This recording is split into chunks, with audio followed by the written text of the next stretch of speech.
Sophie Martin et Antoine Dubois étaient les meilleurs amis du monde. Et pendant un temps, c'était tout. Ils allaient à l'école ensemble, parlaient ensemble et mangeaient beaucoup ensemble. C'était comme si toutes les forces, destins et faits de l'univers s'étaient réunis pour créer la paire parfaite et ils avaient imaginé Sophie et Antoine. Sauf qu'ils ne le savaient pas encore, alors ils n'étaient que des amis. Venez, rejoignons les amis un jour qui signifie bien plus pour eux deux, la Saint-Valentin. Antoine, ce cher garçon, a acheté quelques cadeaux pour Sophie. Dans ses mains tremblantes repose un ours en peluche, une boîte de chocolat et une fleur, légèrement froissée, extrêmement chiffonnée. C'est une fleur de saponaire, petite et violette, jolie et douce, tout comme Sophie. Antoine n'est pas vraiment sûr si elle l'aimera ou non, mais il peut espérer. Il jette un coup d'œil par la fenêtre de la salle de classe et la voit assise à son bureau. Elle lève les yeux et lui fait joyeusement signe, son visage presque fendu par son sourire géant. Antoine pense qu'elle est une étoile, car rien d'autre ne peut briller aussi brillamment. Il ouvre la porte et remercie le ciel qu'il n'y ait encore personne d'autre dans la pièce. Et puis il pense que ce serait peut-être gênant de donner ses cadeaux à Sophie sans personne d'autre là. Ce serait comme... Il secoue la tête et entre. « Salut !» Il lui fait signe. « Je t'ai apporté des cadeaux. Je ne savais pas vraiment quelle fleur tu aimais, alors... Sophie ne le laisse pas finir car elle l'a enveloppé dans une étreinte si serrée qu'il lâche les chocolats et crie de douleur. C'est une fille très forte et comme elle n'embrasse généralement pas Antoine, il est un peu déconcerté. « Oh, c'est bon, je suis sûre que tout ce que tu as est magnifique. » Elle le lâche et se rassoit. « J'adore cet ours en peluche, il est adorable. Tu sais, je vais l'appeler Bimbi. » Bimbi ? Antoine est confus. Il supposait qu'elle nommerait l'ours en peluche quelque chose comme Antoine Junior. « Oui, c'est juste un nom, n'est-ce pas ?» Sophie lui donne une petite tape sur l'épaule et sourit avec enthousiasme. Commençons ces chocolats avant que quelqu'un d'autre n'arrive. Et donc, ils ont commencé ces chocolats. « Hé Antoine !» C'est l'heure du déjeuner et les deux amis sont assis à leur table habituelle. Sophie est légèrement agacée contre lui parce qu'il a gobé tous les chocolats qu'il lui avait donnés ce matin. C'était par nervosité, mais comment est-elle censée le savoir ?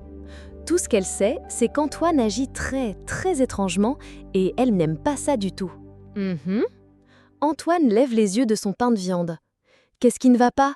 Tu es toujours fâché parce que j'ai mangé tous tes chocolats ? Je suis désolée. » Il sourit d'un air penaud. La colère de Sophie se dissipe. Elle ne peut jamais rester en colère contre lui longtemps, pas avec ce sourire. Mais, comme toujours, elle ne peut pas laisser Antoine le savoir, alors elle tend la main sous la table et lui retire sa chaussure avec une fausse colère. Elle lève la chaussure haut au-dessus de sa tête et saute sur la table, en riant. Antoine, l'air plutôt désemparé sans sa chaussure, se lève et la tire de la table. Elle trébuche et, malheureusement, tombe de la table et n'atterrit pas dans les bras d'Antoine. Quel manque de romantisme de sa part! D'un autre côté, il est heureux que tomber sur le sol donne à Sophie la chance de voir à quel point la chaussette d'Antoine est amusante. Elle est si duveteuse. Elle se redresse sur les coudes, indemne, et lui tapote le pied. « J'aime tes chaussettes !»« Oh, vraiment ?» Antoine, apparemment inconscient de l'agitation de la cafétéria, se laisse tomber à côté de Sophie et reprend sa chaussure. « Peut-être que je t'en achèterai, pour remplacer les chocolats que j'ai mangés. » Il remet sa chaussure. « Ça te plairait ?»« Oui, je crois que oui, » dit Sophie. Puis ils réalisent tous les deux qu'ils sont allongés ensemble sur le sol de la cafétéria et se lèvent immédiatement. Il y a une grosse nouille de spaghettis collée sur le devant de la chemise d'Antoine.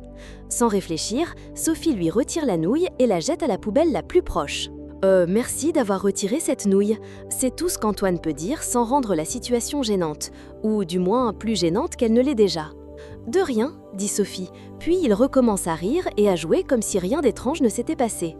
Inutile de dire que la Saint-Valentin fut étrange, et ce n'était pas du tout mauvais. Pas du tout.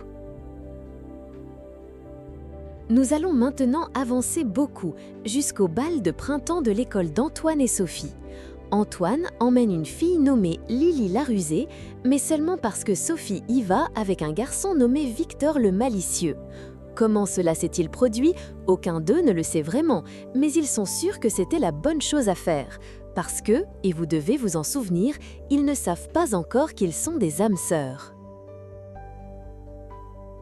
Nous arrivons à la maison de Lily la Russée où elle s'habille d'une robe des plus splendides, d'une teinte mauve si magnifique qu'elle est presque difficile à comprendre. Ses cheveux tombent en cascade sur son dos mince, en vagues scintillantes, étincelantes et ô combien magnifiques de noir. Son visage, maquillé comme celui d'une poupée et presque aussi cher, sent comme un million de rayons de soleil mélangés et salés d'étoiles. Elle brille, mais son âme est sombre. Maintenant, écoutez, alors qu'Antoine frappe à sa porte perfide. Le joli petit gars est habillé pour s'accorder avec sa cavalière, moins les cheveux pailletés et le maquillage. Il ne brille pas tout à fait cependant, et il ne sait pas pourquoi, car il a la plus jolie fille de toute la région pour l'accompagner au bal de l'école. Lily ouvre la porte et jette ses bras autour du cou d'Antoine tout en poussant des cris comme un bébé cochon. Antoine, lui, déteste les cochons. Nous quittons le cochon et son garçon pour arriver à l'endroit où Sophie rencontre son malicieux. Il est habillé, et je déteste l'admettre, vraiment d'une manière des plus charmantes. En fait, c'est si charmant que Sophie se sent presque éclipsée par lui. Elle se regarde dans le miroir et se voit vêtue d'une robe pull rouge très chaude et de son legging rayé noir et blanc préféré. C'est vraiment une tenue très flatteuse, mais elle ne se compare vraiment pas au costume en velours rouge éclatant et à la longue cape noire de Victor. On dirait qu'il va à une fête costumée. En quoi est-il déguisé? Un méchant, avec de longs gants noirs et des yeux de belette brillants, durs et froids. Ses parents l'ont bien nommé, car vraiment, honnêtement et fidèlement, je vous le dis, tout ce garçon est une belette bien habillée, et une belette ménarde en plus. Le voici qui arrive, majestueusement et complètement méchant, dans les escaliers et dans le couloir de Sophie. Toc toc, et toc, ma douce petite pomme d'amour, es-tu tout à fait prête? Sophie s'éloigne de la fenêtre où elle regardait Victor arriver et tapote ses cheveux. Oui, je le suis, juste une seconde. Elle enfile ses bottes et ouvre la porte pour révéler son cavalier, Victor le malicieux, dans toute sa splendeur. Salut! Ça va être merveilleux. Victor prend ses mains dans les siennes et les tapote doucement. Toi, chère fille, tu es absolument divine. Ils passent leurs bras l'un dans l'autre et ils descendent les escaliers ensemble. Oh, peut-être qu'il n'est pas si minard que ça, mais juste doux. Mais non, Victor est, aussi charmant qu'il puisse être, un ennemi de Sophie, alors il peut prendre ses politesses et sauter dans un trou. Pas littéralement, bien sûr, ce serait dommage, mais juste assez figurativement pour qu'il s'éloigne, très très loin de notre Sophie. Tu es excitée? Je t'ai apporté des fleurs. Victor présente un bouquet de fleurs mélangées. Elles sentent merveilleusement bon, mais Sophie se surprend à penser à quel point la fleur d'Antoine de la Saint-Valentin sentait mieux. Ah oui, elles sont super. Merci beaucoup pour tout ça. Tu as l'air vraiment cool. Je veux dire bien, tu as l'air bien. Bien, hein? Eh bien, je visais plutôt un look élégant, mais je suppose que bien fera l'affaire pour l'instant. Il plaisante, le fou, mais Sophie pense qu'il est vraiment offensé. Oh, je suis tellement désolée. Je voulais dire que tu étais incroyable, merveilleux, formidable, épatant, costaud, incroyable. Waouh, à quel point ce type est fabuleux, n'est-ce pas? La voix de Sophie monte au fur et à mesure qu'elle parle. « Tu vas bien ?» demande Victor, préoccupé par la santé mentale de la fille à côté de lui. « Je vais bien. Et toi, Victor le malicieux, tu es incroyable. » Sophie lui tape légèrement sur l'épaule. « On y va ?»« Certainement. » Alors la limousine démarre et le couple mal assorti s'éloigne vers le bal où ils ne sont pas censés aller ensemble, sauf qu'ils ne le savent pas. Et peut-être que Victor n'est pas vraiment maléfique, mais je connais quelqu'un qui l'est. Et c'est Lily la Rusée. Alors, Doudou, je ne suis pas superbe? Lily agrippe le bras d'Antoine avec ses ongles pointus et l'appelle d'un nom des plus irritants. Dis-moi que je suis superbe ou je crie. Tu es magnifique. Et c'était vrai, Lily est vraiment magnifique. Elle ressemble à un ange. Mais heureusement, elle est tout le contraire d'un. C'est ainsi qu'Antoine se retrouve à souhaiter très fort qu'il ne soit pas allé au bal avec la plus jolie fille de la région. Doudou, se lamente Lily, pourquoi ne m'as-tu pas apporté de fleurs? Je voulais un bouquet géant de fleurs débordantes, majestueuses et chères pour pouvoir me vanter auprès de mes amis. Allez, dis-moi que tu as quelque chose de beau à me donner. J'aime les cadeaux, Doudou, je les aime beaucoup. Oui, eh bien, je t'ai bien apporté quelque chose. Vraiment? Il sort une boîte géante de tranches de bananes au chocolat que, par coïncidence, Sophie aime beaucoup. Lily la russée, en revanche, les déteste. Quoi? Je n'y crois pas! C'est tellement dégoûtant! Burk, je suis tellement en colère! Tu essaies de me piéger ou quoi? Non, je pensais que tu aimerais. Pourquoi as-tu pensé ça? Je suis allergique aux bananes, idiot! Elle le frappe à la tête avec la boîte de chocolat et s'échappe de la voiture, trébuchant sur un tronc d'arbre et se cassant le poignet. Antoine l'entend crier et saute de la voiture.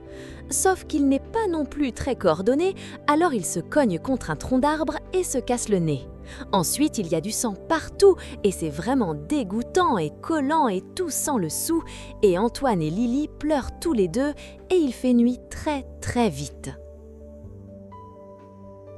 Sophie trouve que Victor est en fait une personne très intéressante et douce, et est très agréablement surprise par la façon dont il agit. D'abord, le vrai nom de Victor n'est pas Victor, mais en réalité c'est Vrundamugerbat Batbat Gimotraban.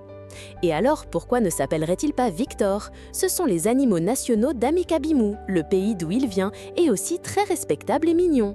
Il avait même une belette de compagnie quand il y vivait. Deuxièmement, il a vraiment bon goût en musique. Troisièmement, il a des dents spectaculaires. Quatrièmement et enfin, Victor le malicieux lui a apporté à Sophie une petite belette en peluche. Il n'y a que 4 problèmes avec cela. Premièrement, Sophie pense que la lettre W est bizarre. Deuxièmement, bien que son goût musical soit très bon, c'est l'opposé de celui de Sophie. Troisièmement, les dents spectaculaires sont surestimées. Et quatrièmement, voir la belette en peluche rappelle à Sophie Bimbi, et Bimbi lui rappelle Antoine, et elle se surprend à penser que, aussi gentil et intéressant que soit Victor, elle préférerait être avec Antoine. Antoine se retourne et commence à ramper vers Lily sur ses genoux et ses coudes. Il espère qu'elle n'est pas morte, ou pire, en colère. « Lily, tu es là ?» Antoine s'approche. « Je suis là, mon poignet me fait très mal, je crois que je l'ai cassé. Tu peux marcher ? » « Non, porte-moi mon chéri. » Antoine a toujours du sang qui coule sur son visage et ses vêtements, mais il s'était engagé à emmener Lily à un rendez-vous, et comme ça tournait déjà si horriblement, c'est le moins qu'il puisse faire pour elle. Il boite vers elle dans l'obscurité et tente de la soulever, mais marche accidentellement sur son autre poignet. Aïe, espèce d'idiot! Lily est en effet en colère, tellement en colère qu'elle en oublie ses poignets cassés et commence à frapper Antoine de toutes ses forces. Smack, smack, smack, smack, smack et clac, clac, clac. Lily donne un coup de pied à Antoine à la tête et il s'écroule au sol en une masse de pulpe sanglante. « Ça t'apprendra à m'apporter des chocolats à la banane !» Elle retire son talon haut et le rapproche de son œil. Antoine hurle et essaie de s'éloigner, mais quelque chose le devance. Quelque chose, ou devrais-je dire quelqu'un, le tire de la violente diatribe de Lily. Antoine tourne sa tête meurtrie vers son héroïne, s'attendant à voir un policier ou peut-être un phacochère, et se retrouve plutôt à regarder la plus belle fille non seulement de la région, mais de tout l'univers. Son nom est Sophie Martin, et elle porte à merveille cette robe pull rouge. Cela fait 6 mois et 3 quarts que Sophie a sauvé Antoine des griffes de Lily la rusée. Et maintenant, ils sont officiellement sortis de la zone d'amitié collante et sont entrés dans la zone plus romantique, plus excitante, la zone officiellement ensemble. C'est merveilleux à tous égards et nous les rejoindrons lors de leur 6e rendez-vous. C'est un rendez-vous très simple, mais Sophie a dit que ce serait son rendez-vous idéal et c'est pourquoi ils sont là. Cela se déroule dans le salon avec un buffet de tout ce qu'on peut imaginer et une télévision bruyante presque assourdissante. Sophie et Antoine mangent cette nourriture et regardent cette télévision tout en sachant que toutes les fées, destin et force les ont fait pour former une paire parfaite. Victor est légèrement déçu que Sophie ait sauvé Antoine, car en faisant cela, elle a totalement ruiné le rendez-vous. Il se tient maintenant dramatiquement au bord d'une falaise, sa cape flottant au vent sauvage derrière lui. Cela a l'air très, comme dirait Sophie, cool. Il médite sur le sens de l'amour, de la vie et de l'assurance des propriétaires fonciers. Les vagues se brisent les unes sur les autres en dessous de lui, et la peau brille au-dessus de lui. Mais il y a quelque chose d'instable dans le cœur de Victor, et ce n'est pas le burrito qu'il a mangé au déjeuner. Il se prépare à un monologue. C'est moi, Vrundamugerbatbadgimotraband le malicieux, et je veux connaître le sens de l'amour, de la vie et de l'assurance des propriétaires fonciers, surtout l'amour et la vie. Il est répondu par le rugissement de l'eau en dessous de lui et continue, surtout pour lui-même maintenant, parce qu'il réalise que personne ne va lui répondre. J'ai essayé d'être un bon cavalier, élégant, mais elle a couru littéralement pour sauver un autre garçon. Est-ce que je m'en remettrai un jour? Un jour? Mon Dieu, nous ne sommes même pas allés au bal. Oh, malheur, malheur, malheur. Oh, malheur à moi. Je pourrais sauter dans ces eaux et personne ne me manquerait. Non, monsieur, et personne du tout. Et puis, cette autre fille nommée Junifernanda Falifax sort de l'eau sur son hors-bord et crie « Ahoy, jeune homme élégant et costaud en cape !» Il la regarde et dit « Mais dis donc, tu as l'air splendide aujourd'hui, juste une seconde !» Puis il transforme rapidement sa cape en parachute et flotte jusqu'au hors-bord de Junifernanda et il réalise qu'elle est son amie d'enfance de quand il vivait à Amicabimo et que lorsque ses parents maléfiques, Rusilda et Crabapple, ont décidé qu'elle était trop incroyable pour son propre bien, ils ont déménagé. Mais maintenant, ils sont tous les deux ici sur le hors-bord et il y a un prédicateur qui se noie opportunément, alors ils le hissent à bord et se marient et vivent heureux pour toujours. Amen et Alléluia.